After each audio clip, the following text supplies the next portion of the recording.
So students, now हम क्या करने जा रहे हैं कि जो हमने ऑक्साइड्स पढ़ी थी उन ऑक्साइड्स का प्रिपरेशन, मतलब नाइट्रोजन की ऑक्साइड्स का प्रिपरेशन। इसके अलावा हम और भी एक दो छोटे छोटे आर्टिकल हैं कि मेटल से रिएक्टिविटी और हेलोजन से रिएक्टिविटी नाइट्रोजन फैमिली की, ये कर लेते हैं। देखिए, हम करने जा रहे हैं ऑक्साइड्स का प्रिपरेशन ऑफ एन फैमिली का ही बात हो रही है। तो यहां पर हम क्या करने जा रहे हैं, देखो पहले हम सबसे पहले अमोनियम नाइट्रेट लेकर इसे अगर हम हीट करते हैं, डिकम्पोज करते हैं, तो हमारा बनेगा क्या चीज, N2O nitrous oxide, N2O plus H2O। तो 2H2O करके बैलेंस हो सकता है आराम से। ये हमारा बन रहा है नाइट्रस ऑक्साइड। स्टेप नंबर 2 अब चलते हैं, हम दूसरी नाइट्रिक ऑक्साइड की बात करते हैं। तो उसको बनाने के लिए हम क्या करते हैं, sodium nitrite NO2 NaNO2 sodium nitrite, इसमें हम freshly prepared FeSO4 ferrous sulphate डालेंगे, ग्रीन कलर का होता है, और प्लस इसमें हम सल्फ्यूरिक एसिड कॉन्सेंट्रेटेड जब डालते हैं तो रिएक्शन होगा क्या, फेरस सल्फेट तो बन जाएगा ferric sulphate Fe2SO4 whole thrice, और प्लस ये जो Na है इसके साथ मिलकर NaHSO4 सोडियम हाइड्रोजन सल्फेट। बाकी बचेगा NO2 का क्या होगा कि वो NO बन जाएगा, नाइट्रिक ऑक्साइड बन जाएगा, और बाकी जो बैलेंस करने के बाद कुछ वाटर मॉलिक्यूल्स हम यहाँ पे लिख देंगे, बैलेंस करना पड़ेगा। तो हमने देखा कि नाइट्रस और नाइट्रिक ऑक्साइड हमारा इस प्रकार से बन गया। अब थर्ड हम दे रहे हैं कि जो थर्ड तरह की ऑक्साइड है वो हम ले रहे हैं लेड नाइट्रेट से बना रहे हैं, PbNO3 whole twice lead nitrate. इसका अगर हम फिर से डिकम्पोजिशन करते हैं हीट में, थर्मल डिकम्पोजिशन, तो पहले मिलेगा lead oxide, lead 2 oxide PbO, plus मिलेगा हमको NO2 nitrogen dioxide PbO plus NO2, और बैलेंस करने के लिए हम यहाँ 2 लगा देंगे तो ये बैलेंस हो जाएगा। तो बैलेंसिंग करनी पड़ सकती है, बैलेंसिंग अभी भी नहीं हुई है तो कुछ ऑक्सीजन भी साथ में होता है, तो उसको हम बैलेंस करने के लिए हाफ करेंगे तो बैलेंस हो जाएगा। तो इस तरह से हमारा जो ये नाइट्रोजन डाइऑक्साइड बनेगा, इसको हम नाइट्रोजन 4 ऑक्साइड बोलते हैं क्योंकि इसमें नाइट्रोजन का ऑक्सीडेट +4 होता है। अब हम फोर्थ में चल रहे हैं।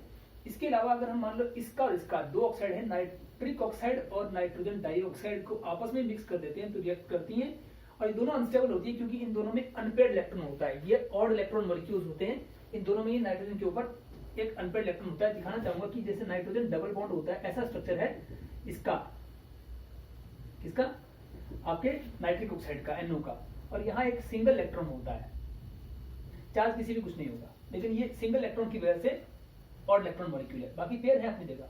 और NO2 का भी कुछ ऐसा ही स्ट्रक्चर है कि NO2 में एक तरफ कोऑर्डिनेट बॉन्ड होता है, एक तरफ डबल बॉन्ड हो, और यहाँ 3 लोन पेयर है, इस पे माइनस होगा, N पे प्लस होगा, लेकिन N पर एक ऑड इलेक्ट्रॉन भी होता है। अब N के आसपास देखो इलेक्ट्रॉन 5 होने चाहिए, पर 2 इसने डोनेट कर रखे हैं, इसलिए इसका प्लस चार्ज आएगा, कोऑर्डिनेट बॉन्ड है, तो इस तरह से इसके ऊपर एक ऑड इलेक्ट्रॉन भी दिखेगा, और इस ऑड इलेक्ट्रॉन के कारण क्या होगा, ये ऑड इलेक्ट्रॉन मॉलिक्यूल जो होते हैं वो अनस्टेबल होते हैं, इसलिए दोनों आपस में मिलकर क्या बनाएंगे, N2O3। गिन के देख सकते हैं, N2O3 बनेगा नाइट्रोजन ट्राइऑक्साइड। इसी तरह से आप देखोगे अगर मैं इस NO2 को, क्योंकि मैंने कहा ये ऑड इलेक्ट्रॉन मॉलिक्यूल है, तो इसके 2 मॉलिक्यूल आपस में भी कंबाइन कर सकते हैं और बनता है N2O4, मतलब टेट्राऑक्साइड नाइट्रोजन की। इसको रिएक्शन को हम एक तरह से और लिख सकते हैं कि NO2 का डाइमर होता है N2O4। इसका नाइट्रिक ऑक्साइड को चाहे आप इससे कर लो या इससे कर लो, ये दोनों एक ही मॉलिक्यूल होते हैं, बस मोनोमर और डाइमर की फॉर्म में होते हैं, तो इससे रिएक्शन होगा तो भी बनेगा वही N2O3। अब बैलेंस करना है तो थोड़ा सा यहाँ हाफ मोड ले लो, इसके बाद वही है, या फिर इनको 2 लगा लो, हाफ नहीं लगाना चाहते हैं तो यहाँ 2O2 लगा लो, बैलेंस हो जाएगा। तो इस तरह से ये जो नाइट्रोजन ट्राइऑक्साइड जो है ये इन दोनों मेथड से बन सकता है, बात एक ही है, बन रहा है, और ये टेट्राऑक्साइड। अब जो एक लास्ट है वो है नाइट्रोजन पेंटाऑक्साइड की बात कर रहे हैं। उसमें हम क्या करेंगे कि P4O10 का रिएक्शन हम करेंगे नाइट्रिक एसिड के साथ, HNO3 के साथ नाइट्रिक एसिड। ये है फोस्फोरस पेंटाऑक्साइड का फॉर्मूला, इसमें हमारा बन जाएगा N2O5। तो ये नाइट्रोजन और यहाँ से O5 आएगा, बाकी जो फोस्फोरस है वो और बाकी चीजें मिलकर बन जाएगी एक नया फोस्फोरस। ऑक्सी एसिड और फोस्फोरस में एक होता है metaphosphoric acid, HPO3 metaphosphoric acid. लेकिन ये जो हमारा बन रहा है N2O5, ये 5वीं तरह की नाइट्रोजन की ऑक्साइड प्रिपेयर हो रही है। तो ये हमने यहाँ तक किया कि किस तरह से नाइट्रोजन की ऑक्साइड्स का प्रिपरेशन होगा। अब इसके साथ हम स्ट्रक्चर तो हम पहले कर चुके हैं, अब कुछ आर्टिकल और बचे हैं, जैसे कि इनका नाइट्रोजन फैमिली का जब केमिकल रिएक्टिविटी कर ही रहे हैं तो केमिकल रिएक्टिविटी में 2 छोटी बातें और रहती हैं कि हेलोजन से, और एक और है आर्टिकल की मेटल से क्या रिएक्शन होगा। तो देखें जरा, पहले हेलोजन से बात कर लेते हैं। तो रिएक्टिविटी टुवर्ड्स हेलोजन्स, जब हेलोजन से इस फैमिली का हो तो हैलाइड्स ही बनेगी। अब वो हैलाइड्स कौन कौन सी बनेगी उसकी चर्चा करते हैं कि अगर इन नाइट्रोजन फैमिली के एलिमेंट्स को हम जनरल ई कह देते हैं तो एक हैलाइड जो बनती है वो कैसे बनेगी, EX3 टाइप की, और ऐसी EX5 टाइप की बन सकती है। जैसे एग्जांपल देखो आप, नाइट्रोजन जो होता है वो बनाता है NF3, अकेला NF3 ऐसी हैलाइड है जो स्टेबल है। इसके अलावा एक NCl3 भी बनता है जो लेस स्टेबल है, लेस स्टेबल। और इसके बाद जो बनेगी NBr3 और NI3, ये तो हाईली अनस्टेबल है। ये दोनों कैसी हैं, हाईली अनस्टेबल है, ये लिखता हूं अनस्टेबल। और खास तौर पे जो NI3 है ये तो एक्सप्लोजिव इन नेचर होता है। एक्सप्लोजिव का मतलब कि ये इतनी अनस्टेबल है कि अगर इसको आप नाइट्रोजन ट्राई आयोडाइड को अगर हाथ में लेकर आप थोड़ा सा रब करते हैं तो रबिंग के हीट से ही, फ्रिक्शन से ही ये जल उठता है और एक्सप्लोड करता है। हालांकि ये माइल्ड एक्सप्लोडिव होता है, बहुत धमाका नहीं करता, कोई नुकसान नहीं देता, पर हल्का धमाका कर सकता है। हम पत्थर के बीच में सुराख करके अगर ये डाल देते हैं पाउडर और हल्का सा उसमें चिंगारी देते हैं तो पत्थर क्रैक हो जाते हैं, और पत्थर को क्रैक करने के, तोड़ने के, काटने के काम आता है, पहाड़ों से निकालने के लिए। अब हम आगे चलते हैं। EX5 टाइप की भी हैलाइड्स बनती हैं, जैसे कि, अच्छा एक बात और करता हूं कि जो बाकी के जो कंपाउंड जैसे फोस्फोरस है उसमें भी ऐसे PX3 टाइप की, जैसे PCl3 सबसे मोस्ट कॉमन होता है इसका PCl3, तो फोस्फोरस भी बना सकता है और अन्य भी बना सकते हैं, जैसे ASCl3 से बनते हैं। लेकिन जो बिस्मथ का है BiCl3 वो ज्यादा स्टेबल होगा, क्योंकि down the group +3 oxide bismuth ज्यादा दिखाता है। और ये वाले जो एलिमेंट्स हैं ये डाउन द ग्रुप +5, मतलब कि ये जो एलिमेंट्स हैं बिस्मथ जो होता है वो केवल +3 दिखाता है और ऊपर वाली एलिमेंट जो है +5 भी दिखा सकती है। तो इसी तरह से यहाँ पे अगर हम देखें तो जैसे फोस्फोरस है तो वो बनाएगा PCl5, ऐसी ASCl5 ये बन सकती है मतलब। लेकिन जो नाइट्रोजन का है और बिस्मथ का BCl5 नहीं बनता, BiCl5 एग्जिस्ट नहीं करता, बनता नहीं है।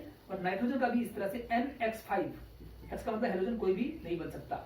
पेंटाहैलाइड्स नाइट्रोजन नहीं बनाता और लास्ट वाला भी नहीं बनाता, क्योंकि लास्ट वाला इनर्ट पेयर इफेक्ट के कारण +3 दिखा सकता है, +5 ऑक्सीडेट नहीं दिखाता, जनरली नहीं दिखाता है। और लास्ट बात ये है, वैसे BiCl5 जो होता है हम कुछ भी देख सकते हैं कि अनस्टेबल होता है, बनता है लेकिन अनस्टेबल होता है, पॉसिबल तो है। वैसे बिस्मथ जो होता है जैसे कुछ कंपाउंड में +5 ऑक्सीडेट दिखा सकता है, लेकिन इसलिए इसमें ज्यादा स्टेबल नहीं है, ऐसे कहेंगे बन सकता है। अब इससे हम चलेंगे हम कि एक और तरह की हैलाइड बनती है EX6-, जैसे कि वो कैसे हो रही है, वो इससे बनती है PCl5 से। PCl5 से कैसे बनेगी, दो PCl5 मॉलिक्यूल आपस में ही मिलकर क्या बनाते हैं, एक तो बनता है PCl4 और एक PCl6। कैसे, इसमें से एक Cl- उसमें चला गया, एक PCl5 से एक Cl- वहां चला जाएगा, तो क्योंकि Cl- गया है तो इस पर प्लस चार्ज आ जाएगा और उसमें Cl- उसके अंदर आ रहा है तो उसके ऊपर एक नेगेटिव चार्ज बढ़ जाएगा। ये दो कंपाउंड बनते हैं, दोनों कैटायन और एनायन फॉर्म में। और ये एनायन में आप देख रहे हो कि PCl6- पॉसिबल है, बनता है। तो इसका स्ट्रक्चर भी हम देख लेते हैं। जैसे कि आप देखो कि इनमें से जो EF3 टाइप की हैं, जैसे PCl3 और इसमें PCl5, इनको कंपेयर करते हैं और PCl6 को कंपेयर करते हैं। तो PCl3 कैसा है भाई, PCl3 जो है वो तो है आपका इस तरह से पिरामिडल शेप में लोन पेयर के साथ। और इसके अलावा जो PCl5 है वो आपको पहले पढ़ा है आपने कई बार कि PCl5 में ट्रायंगुलर बाइपिरामिडल, ऊपर नीचे भी Cl होगा, बीच में ट्रायंगल बनेगा और ऊपर नीचे जोड़ दोगे तो पिरामिड ऊपर नीचे बनेगा, ट्रायंगुलर बाइपिरामिडल। और ये जो PCl6- है ये असल में ऐसा होता है ऑक्टाहेड्रल, P के आसपास 4 Cl तो यहां से बॉन्ड आएंगे, एक ऊपर से, तो हो गए 5। यानी ये क्या बना, स्क्वायर, और ऊपर एक पिरामिड जोड़ दोगे बन जाएगा। तो लेकिन नीचे से भी एक Cl जो है वो आकर कौन सा Cl- जो है वो कोऑर्डिनेट बॉन्ड बनाता है फोस्फोरस के वेकेंट डी ऑर्बिटल में, क्योंकि फोस्फोरस में वेकेंट डी ऑर्बिटल होती हैं, उनमें अपना लोन पेयर डोनेट करता है। और बाकी 3 लोन पेयर इसके पास रहते हैं और चौथा लोन पेयर जो होता है Cl- में 4 लोन पेयर होते हैं, चौथा डोनेट कर रहा है। और इन Cl के पास भी, बाकियों के पास भी 3-3 लोन पेयर सबके पास होते हैं। वो आप इसमें स्ट्रक्चर में बना सकते हैं बाद में कि सभी Cl में लोन पेयर होंगे, लेकिन बाकी Cl न्यूट्रल है और ये वाला Cl- चार्ज का था, इसने अपना लोन पेयर फोस्फोरस को दिया। तो इस प्रकार से ये कंपाउंड बनता है जो ऑक्टाहेड्रल ज्योमेट्री का होता है।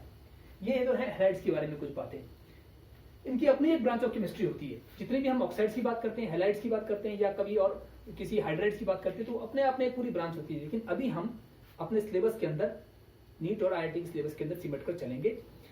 तो हम इसको मिटाकर एक लास्ट बात और कर लेते हैं इस वीडियो में कि मेटल्स के साथ रिएक्शन, तो वो एक कर लेते हैं। जब कभी नाइट्रोजन फैमिली के elements, nitrogen, phosphorus, arsenic, antimony और बिस्मथ, जब ये मेटल से रिएक्शन करती हैं तो इनसे कंपाउंड्स बनते हैं, उनको कहते हैं बाइनरी मेटल कंपाउंड्स। बाइनरी का मतलब उसमें दो एलिमेंट्स होंगी, एक तो मेटल होगा और एक ये एलिमेंट्स होगी इस फैमिली की, नाइट्रोजन फैमिली की। तो आप देखिए बाइनरी मेटल कंपाउंड्स कैसे बनते हैं, उसको हम लिख रहे हैं reactivity of nitrogen family with metals. तो उससे क्या बनेगा, बाइनरी मेटल कंपाउंड्स। एग्जांपल दिखाता हूं, जैसे कि आप मैग्नीशियम ले लो, उसके साथ नाइट्रोजन का रिएक्शन होगा तो क्या बनेगा भाई, Mg3N2, Mg3N2। ऐसे ही अगर मान लो सोडियम से होता तो बनता सोडियम नाइट्राइड।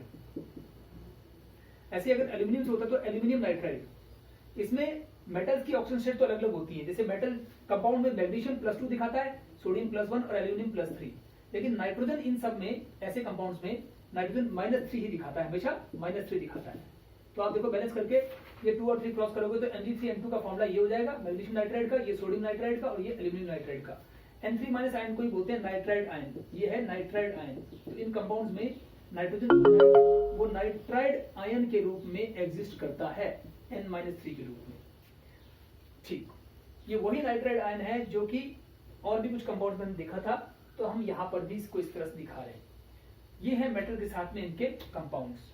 तो अब हम इतना ही रोकते हैं, बाकी बातें हम अगले वीडियो लेक्चर में करेंगे। ये टॉपिक अपना समाप्त हो रहा है, फिर नया टॉपिक पकड़ेंगे और स्टार्ट करेंगे।